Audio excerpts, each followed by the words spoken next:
మన నాగార్జున గారు కూలీ మూవీ ప్రీ రిలీజ్ ఈవెంట్ లో ఒక మాట అంటారు, 1 కూలీ ఈక్వల్ టు 100 భాషాస్. ఈ విధంగా ఒక కూలీ 100 భాషలతో సమానం అని చెప్పి ఒక మాట అన్నమాట.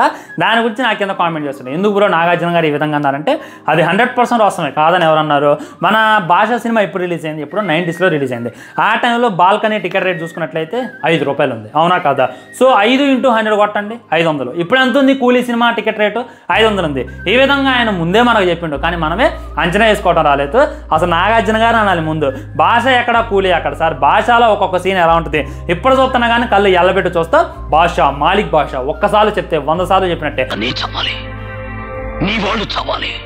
అనేటటువంటి ఒక్కలాంటి ఆ డైలాగ్ అయినా అలాంటి ఒక్క సీన్ అయినా మీరు ఈ కూలీ సినిమాలో అసలుగా చూపించలేరు. ఇదేదో బిల్డప్ సినిమా లాగా అనిపిస్తుంది, అది కొద్దిగా బాగుంటుంది. అందులో భాష గారిని చూస్తాను, రజనీకాంత్ గారిని చూస్తాను, అబ్బా అనిపిస్తుంది. అంతేందుకు మాలిక్ భాష నగర్స్, మాలిక్ భాష ఊర్లు అని చెప్పి తమిళనాడులో కొన్ని పేర్లు ఉన్నాయి. కూలీ నగర్, కూలీ వాడ అని చెప్పి ఒక పేరు పెట్టుకోమని చూద్దాం. ఈ విధంగా నాగార్జున గారు అయితే టంగ్ స్లిప్ అయ్యింది, అది మటుకు 100% వాస్తవం.